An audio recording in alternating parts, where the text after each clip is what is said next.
Hello everyone. आज हम पढ़ने वाले हैं क्लास 9th की हिंदी बुक क्षितिज से चैप्टर 1 दो बैलों की कथा। आज हम पढ़ेंगे पार्ट 2। पिछली क्लास में हमने पार्ट 1 पढ़ा था, तो फिर मैं शॉर्ट में बता दूं कि पिछली क्लास में हमने क्या पढ़ा था। हमने पढ़ा था एक झूरी नाम का व्यक्ति था, उसके पास दो बैल थे, हीरा और मोती। झूरी ने बैलों को अपने साले गया के घर भेज दिया था। फिर किसी तरह बैलों ने वहां क्या किया और किस तरह वो वापस आए, उन सब के बारे में एक्सप्लेन किया। अब हम अपनी कहानी को आगे करेंगे। तो चलिए अब हम अपना कहानी आगे बढ़ाते हैं। एक बालक ने कहा, ऐसे बैल किसी के पास ना होंगे। उन सब में बालकों की सभा जो थी, उसमें बैठे बालकों में एक बालक ने कहा कि ऐसे इतने समझदार बैल किसी के पास नहीं होंगे। दूसरे ने समर्थन किया, दूसरे ने उसकी बात का समर्थन किया। इतनी दूर से दोनों बैल अकेले चले आए। वो भी बोला, आश्चर्य था कि वे दोनों बैल इतनी दूर से कैसे अकेले चलकर आ गए। तीसरा बोला, बैल नहीं है, वे उस जन्म के आदमी हैं। उस जन्म के मतलब पिछले जन्म के। तीसरा बोला, तीसरा बच्चा उस सभा में से बोला कि वे दोनों बैल नहीं है, वो तो पिछले जन्म के कोई आदमी है। इसका प्रतिवाद करने का किसी को साहस ना हुआ।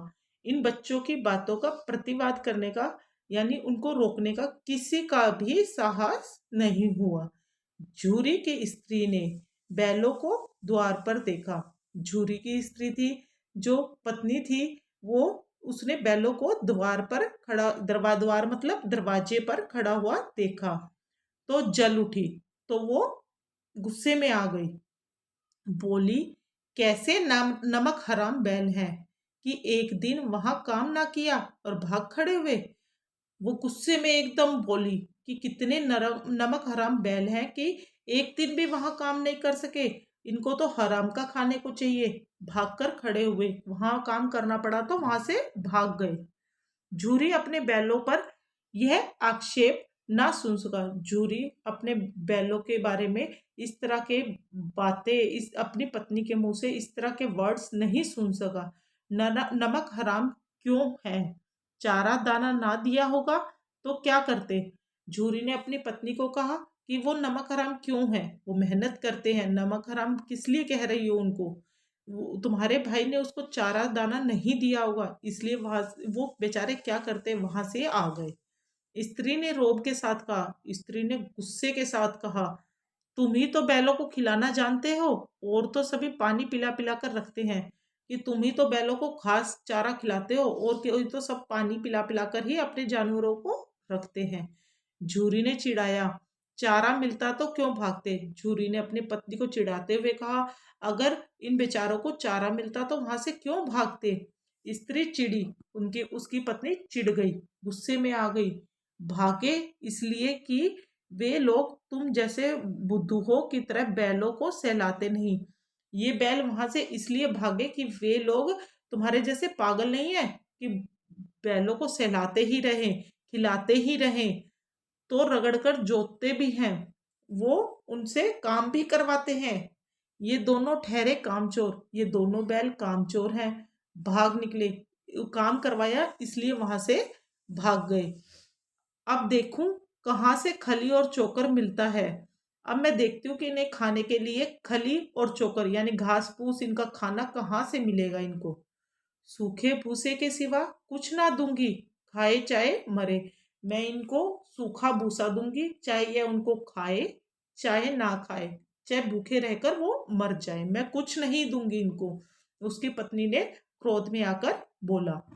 वही हुआ, मंजूर को कड़ी ताकीद कर दी गई। यही हुआ, वो झूरी की पत्नी ने मजूर मतलब मजदूरों को बहुत सख्ताई से ताकीद, एतिहाद दे दी कि बैलों को खाली सूखा भूसा दिया जाए, कि बैलों को खाली सूखी हुआ घास, सूखी घास दी जाए और कुछ नहीं दिया जाएगा खाने को। बैलों ने नाद में मुंह डाला, बैलों ने, भूखे थे वो बैल, उन्होंने नाद में मुंह डाला खाने के लिए। तो फीका फीका, सब कुछ फीका था, उसमें कोई वो नहीं था, ना कोई चिकनाहट ना कोई रस। न क्या खाएं, उसमें ना तो कोई चिकनाहट थी ना कोई रस था, खाली सूखी हुई घास थी। आशा भरी आंखों से द्वार की ओर ताकने लगे। वे दोनों बैल बहुत ही आशा से झूरी के दरवाजे की तरफ देखने लगे। झूरी ने मजदूर से कहा, थोड़ी सी खली क्यों नहीं डाल देता बे? झूरी ने मजदूर को कहा, अरे थोड़ी सी खली भी डाल दे, मालकिन मुझे मार ही डालेगी। उन मजदूरों ने कहा, नहीं मालिक, मालिक हम नहीं डालेंगे, मालकिन हमें मार डालेगी। चुरा कर डाला। झूरी ने मजदूरों को कहा कि चुराकर थोड़ी सी डाल दे खली। ना दादा, पीछे से तुम भी उन्हीं की ही सी कहोगे। तो मजदूरों ने कहा, ना दादा, नहीं दादा, हम नहीं डालेंगे, बाद में आप ही हमें कहोगे। पार्ट 2। दूसरे दिन झूरी का साला फिर आया।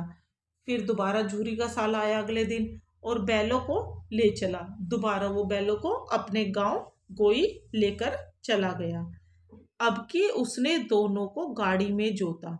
अब की बार उसने दोनों बैलों को गाड़ी में लगाया जोतने के लिए। 2-4 बार मोती ने गाड़ी को सड़क की खाई में गिराना चाहा। कई 2-3 बार तो मोती जो था उसने गाड़ी को सड़क से की खाई में गिराना को चाहा, पर हीरा ने संभाल लिया। पर दूसरे बैल ने उसको संभाल लिया। वह ज्यादा सहनशील था। हीरा जो था ना, वो उसमें सहन शक्ति ज्यादा थी मोती के मुकाबले।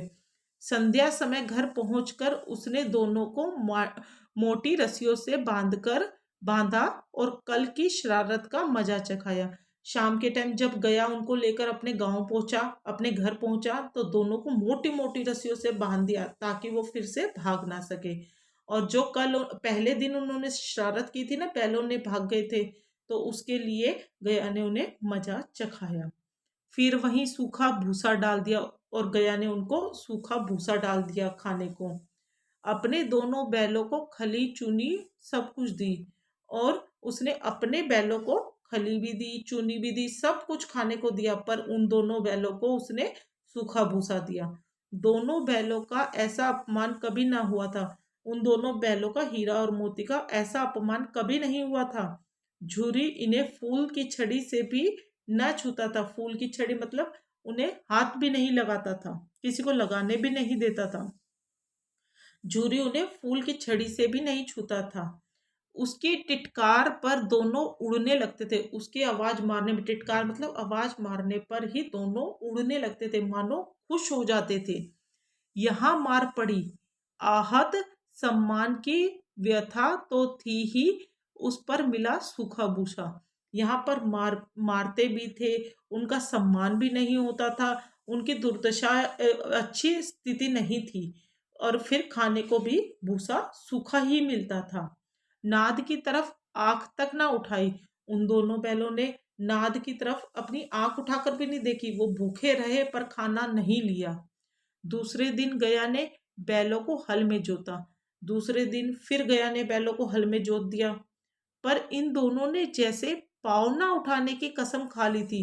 पर दोनों बैलों ने पाँव तक भी नहीं हिलाए, जमीन से चिपका दिए हों जैसे किसी तरह, पर उन्होंने पैर भी नहीं हिलाए। वह मारते मारते थक गया। गया था वो बैलों को मारता ही रहा, पर उन्होंने दोनों ने पाँव नहीं उठाए। एक बार जब उस निर्दयी ने हीरा की नाक पर खूब डंडे जमाए, तो मोती का गुस्सा काबू से बाहर हो गया। जब गया उन्हें डंडों से मार रहा था, तो उसने हीरा की नाक पर डंडा मारा, बहुत डंडे मारे। इससे हीरा की हालत को देखकर मोती को बहुत गुस्सा आ गया, और वो मोती को गुस्सा आ गया और काबू से बाहर हो गया। हल लेकर भागा, और वो हल लेकर भाग गया। हल, रस्सी, जुआ, जोत सब टूट टाट कर बराबर हो गए।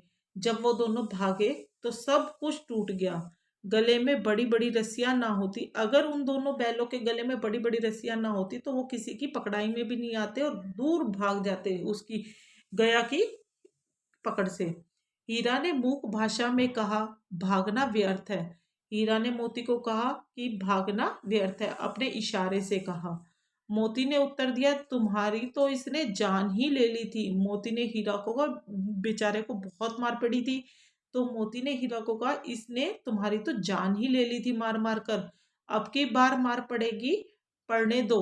बैल का जन्म लिया है तो मार से कहाँ तक बचेंगे।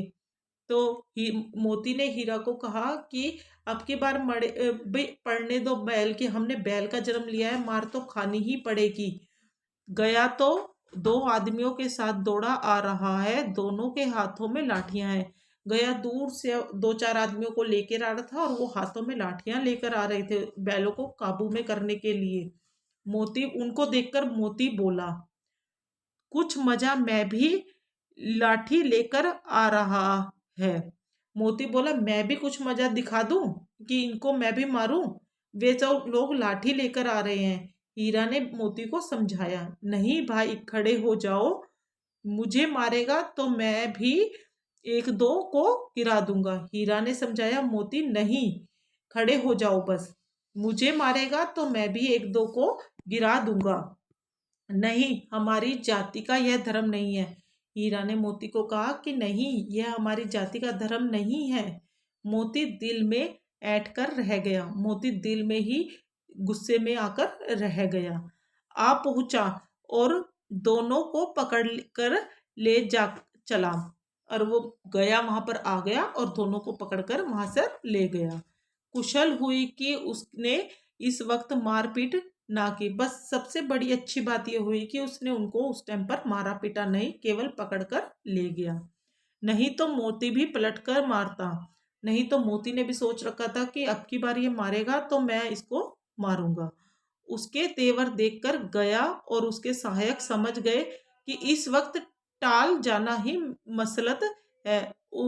मोती के इस तरह तेवर देखकर, हीरा के तेवर देख के कि ये सींग से मारने के लिए तैयार बैठे हैं, तो उन लोगों ने समझ लिया कि यानी इनको राम से प्यार से ले जाना ही सही होगा। आज दोनों के सामने फिर वही सूखा भूसा लाया गया। उन दोनों के सामने आज फिर वही सूखा भूसा लाया गया। दोनों चुपचाप खड़े रहे, वे दोनों बेचारे चुपचाप ही खड़े रहे। घर के लोग भोजन करने लगे, घर के अंदर जो लोग थे वो सब भोजन करने लगे। उस वक्त छोटी सी लड़की दो रोटियां लिए निकली। छोटी सी लड़की दो रोटी लेकर बाहर आई, जो वो उसी घर की लड़की थी। दोनों के मुंह में देकर चली गई और वो एक एक रोटी दोनों के मुंह पर देकर चली गई। उस एक रोटी से इनकी भूख तो क्या शांत होती, पर दोनों के हृदय को मानो भोजन मिल गया। एक एक रोटी से उन बेचारे बैलों का भूख तो नहीं शांत हुई, पर दोनों के हृदय को भोजन मिल गया, मान सम्मान मिल गया, किसी सज्जन का वास है। तो उनके मन को ऐसा लगा कि यहाँ पर किसी सज्जन का वास है। लड़की भैरों की थी, उसकी माँ मर चुकी थी, सौतेली माँ उसे मारती रहती थी, इसलिए इन बैलों ने उसे एक प्रकार की आत्मीयता हो गई थी। वो जो छोटी सी लड़की थी रोटी लेके आई थी, वो भैरों की लड़की थी, उसकी माँ मर चुकी थी और सौतोली माँ उसके साथ बहुत बुरा व्यवहार करती थी, इसलिए बैलों को उनके साथ प्रेम हो गया था। दोनों दिन भर जोते जाते, वे दोनों बैल दिन भर बहुत मेहनत करते, खेतों में डंडे खाते अड़ते, वे दिन भर काम करते, डंडे खाते रहते, अड़ते रहते कि हम काम नहीं करेंगे, फिर भी काम करते। शाम को थान पर बांध दिए जाते और रात को वहीं बालिका उन्हें दो रोटियां खिला जाती। शाम के समय जब वो घर आते, अपने थक हार कर बांध दिए जाते खूंटे पर, और रात को वही बच्ची आकर दो रोटियां, एक रोटी हीरा को खिलाती, एक रोटी मोती को खिलाती। प्रेम के इस प्रसाद की यह बरकत थी कि दो दो गाल सूखा भूसा खाकर भी दोनों दुर्बल ना होते थे। इस तरह के प्रेम प्रसाद से एक एक रोटी प्यार से खाकर भी इतनी बरकत होती थी कि सूखा भूसा खाकर भी, गया का दिया हुआ सूखा भूसा खाकर भी वो कमजोर नहीं पड़े। मगर दोनों की आंखों में रोम रोम में विद्रोह भरा हुआ था। मगर दोनों बैलों की आंखों में, उनके शरीर के रोम रोम में यानी अंग अंग में विद्रोह यानी गुस्सा भरा हुआ था, बदला लेने की भावना भरी हुई थी। एक दिन मोती ने मूक भाषा में कहा, अब तो नहीं सहा जाता हीरा। मोती ने अपने इशारे से हीरा को कहा कि अब नहीं सहन हो रहा, क्या करना चाहते हो। हीरा ने मोती से पूछा, तो क्या करोगे फिर। एक आध को सींगों से उठाकर फेंक दूंगा, कि एक दो को तो मैं सींगों से उठाकर फेंक ही दूंगा। लेकिन जानते हो, वे प्यारी लड़की जो हमें रोटियां खिलाती है, उसी की लड़की है। हीरा ने मोती को कहा, क्या तुम जानते हो कि वो प्यारी सी लड़की जो रोटी लेके आती है वो झूरी की है? वह बेचारी अनाथ ना हो जाएगी। जब अगर तुम उन्हें सींगों से मारोगे तो वह बेचारी अनाथ हो जाएगी। तो मालकिन को ना फेंक दूं, वही तो उस लड़की को मारती है। तो हीरा ने मोती को कहा कि उसकी माँ को ही उठा के फेंक देता हूँ, क्योंकि वो उसकी सौतेली माँ है और उसके साथ मारपीट करती है। लेकिन औरत जात पर सींग चलाना मना है, यह भूले जाते हैं। यह तुम कैसे भूल गए कि हम लोग औरत जात पर सींग नहीं चला सकते? वो औरत जात है, तुम तो किसी तरह निकलने ही नहीं देते। बताओ, तुड़ाकर भाग चले? तुम तो किसी तरह निकलने ही नहीं दोगे यहाँ से, कभी कुछ कहते हो कभी कुछ कहते हो। हीरा को मोती को हीरा पे भी गुस्सा आ गया। फिर वो कहता है, हम यहाँ से तोड़कर भाग चले? तो हीरा एग्री हो गया, राजी हो गया कि हाँ ठीक है, यह मैं स्वीकार करता हूँ, हाँ मैं इसके लिए एग्री हूँ, स्वीकार करता हूँ। लेकिन इतनी मोटी रस्सी टूटेगी कैसे? तो हीरा ने मोती को कहा कि अब ये रस्सी कैसे टूटेगी, पहले वाली रस्सी से भी मोटी है ये तो, अब ये टूटेगी कैसे? इसका एक उपाय है, पहले रस्सी को थोड़ा सा चबा लो, फिर एक झटके में जाती है। हीरा ने मोती को कहा, इसका एक उपाय है बस रस्सी तोड़ने का, पहले तो थोड़ा थोड़ा उसको चबा लो, फिर वो उससे झटका मारेंगे तो वो टूट जाएगी। रात को जब बालिका रोटियां खिलाकर चली गई, दोनों रस्सियां चबाने लगे। जब रात में फिर वही बच्ची आई, दो रोटियां लेकर, एक हीरा को खिलाई, एक मोती को खिलाई, फिर वो चली गई। दोनों रस्सियां चबाने लगे। उसके बाद दोनों ने रस्सियों को चबाना शुरू करा, कि उन्हें पता था अब कोई नहीं आएगा, उन्होंने चबाना शुरू करा। पर मोटी रस्सी मुंह में ना आती थी। इतनी रस्सी इतनी मोटी थी कि उन बेचारों के मुंह में आ ही नहीं रहे थे। बेचारे बार बार जोर लगाकर रह जाते थे। वो बेचारे बार बार चबाते, बार बार मुंह में नहीं आती और छोड़ देते। सहसा घर का द्वार खुला, एकदम अचानक से, सहसा मतलब एकदम अचानक से घर का द्वार दरवाजा खुला और लड़की निकली, और वही छोटी सी प्यारी सी लड़की बाहर निकली। दोनों सिर झुकाकर उसका हाथ चाटने लगे। वो दोनों बैल उससे बहुत प्यार करते थे और सिर झुकाकर उसका हाथ चाटने लगे। दोनों की पूंछ खड़ी हो गई, दोनों बैलों की पूंछ है ना, खुशी के मारे खड़ी हो गई। उनके माथे सहलाए। उस गुड़िया ने, उस छोटी सी लड़की ने उन दोनों के माथे सहलाने लगे और बोली, खोले देती हूँ, कि तुम इस रस्सी को मत चबाओ, मैं खोल देती हूँ, चुपके से भाग जाओ यहाँ, नहीं तो यहाँ लोग मार डालेंगे। तुम चुपचाप यहाँ से भाग जाओ, मैं रस्सी खोल देती हूँ, यहाँ के लोग बहुत गंदे हैं, तुम्हें मार डालेंगे।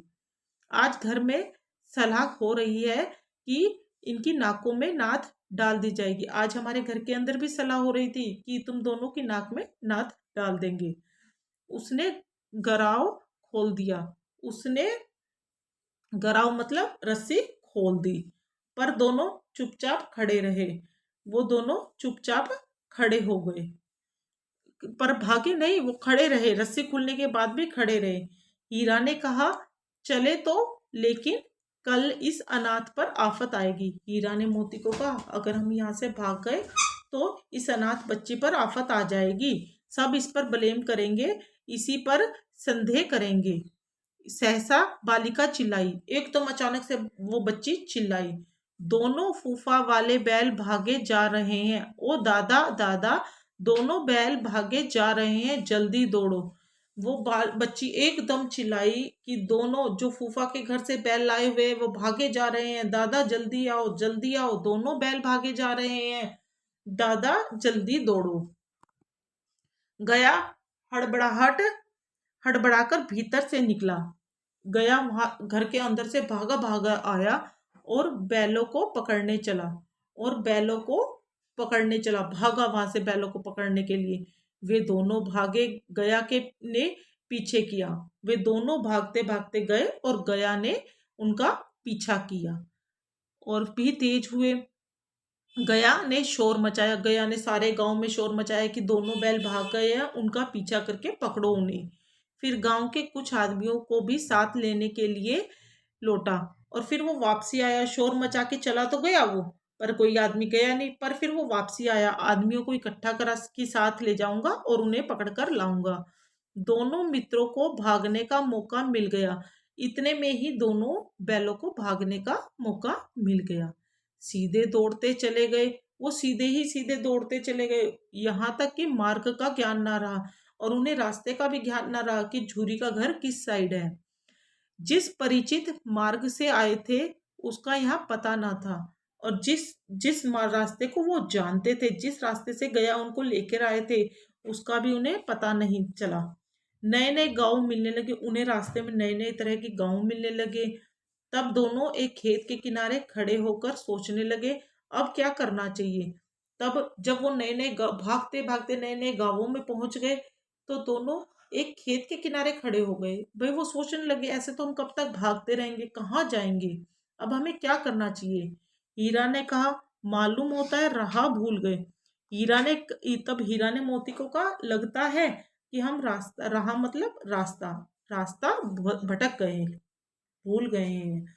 तुम भी बेतहाशा भागे, वहीं उसे मार गिराना था। तुम भी, यानी हीरा मोती से बोला तुम तो ऐसे पागलों की तरह बेतहाशा यानी एकदम स्पीड से ऐसे भागे हो, नहीं तो हम उसे वहीं पे मार गिराते तो हमें भागना भी ना पड़ता। तो दुनिया क्या कहती, अगर हम उसे मार गिराते तो दुनिया क्या कहती कि बैल अपने मालिक को मार के भाग गए। वह अपना धर्म छोड़ दे, लेकिन हम अपना धर्म क्यों छोड़े। अगर वो हमें मारता पीटता है तो वो अपना धर्म छोड़ रहा है, हम उसे मारेंगे तो हम अपना धर्म क्यों छोड़े, हमारा ये धर्म नहीं है मारना पीटना। दोनों भूख से व्याकुल हो रहे थे, उन दोनों को बहुत ज्यादा भूख लगी थी, बहुत व्याकुल यानी तड़प रहे थे। खेत में मटर खड़ी थी, वो दौड़ते दौड़ते जिस खेत में पहुंचे थे वहां पर मटर की खेती थी। वो मटर के खेतों में पहुंच गए और मटर खाने लगे। रह रहकर आहट ले लेते थे, कोई आता तो नहीं है। वो रुक मटर खाते देते, थोड़ी थोड़ी देर में रुक कर देखते थे कोई आ तो नहीं रहा कि हमें मटर खाता हुआ देखे और हमें कभी मारे। बार बार वो यही देखते। जब पेट भर गया, दोनों ने आजादी का अनुभव किया तो मस्त होकर उछलने कूदने लगे। जब उन दोनों का पेट भर गया मटर खाते खाते, तो उन्होंने आजादी का अनुभव किया, यानी आजादी महसूस की कि हम कैसे अब जेल से छूट गए। और बहुत मदहोश होके मस्त होकर उछलने कूदने लगे, खुशियां मनाने लगे। पहले दोनों ने डकार ली, दोनों का पेट भरा और डकार ली। फिर सींग मिलाए, एक दूसरे के साथ सींग मिलाए, एक दूसरे को ठेलने लगे। मोती ने हीरा को कई कदम पीछे हटा दिया और सींगों से एकदम एक दूसरे के साथ खेल रहे थे। सींगों से मोती ने हीरा को पीछे की तरफ धक्का देता रहा, यहाँ तक कि वह खाई में गिर गया। वो खुशी में इतने पागल हो गए कि पीछे करते करते हीरा खाई के अंदर गिर गया। उसे भी क्रोध आया, तब उसको भी क्रोध आ गया। संभल कर उठा और फिर मोती से मिल गया। फिर वो हीरा जो खाई में गिर गया था वो उठा वहां से संभाल कर और मोती से मिल गया। मोती ने देखा खेल में झगड़ा हुआ चाहता है तो किनारे हट गया। तो मोती ने देखा भाई खेल खेल में ये तो हमारा झगड़ा हो गया और वो किनारे हो गया, यानी साइड हो गया, अब लड़ाई नहीं कर रहा। अरे यह क्या है, कोई सांड डीगता चला आ रहा है। तो उसने तो देखा कि वहां पर कोई सांड डीगता हुआ आ रहा है। अब आगे का थर्ड पार्ट हम नेक्स्ट वीडियो में करेंगे। नेक्स्ट वीडियो में प्रोवाइड करवाएंगे। कैसा लगा वीडियो हमें बताइएगा। आपको समरी भी प्रोवाइड करवाएंगे। हम chapter word to word meaning के साथ कवर करेंगे। कैसा लगा वीडियो जरूर बताएं। लाइक करिए, शेयर करिए, चैनल को सब्सक्राइब करिए और अपने फ्रेंड्स के साथ भी शेयर करें। Thank you.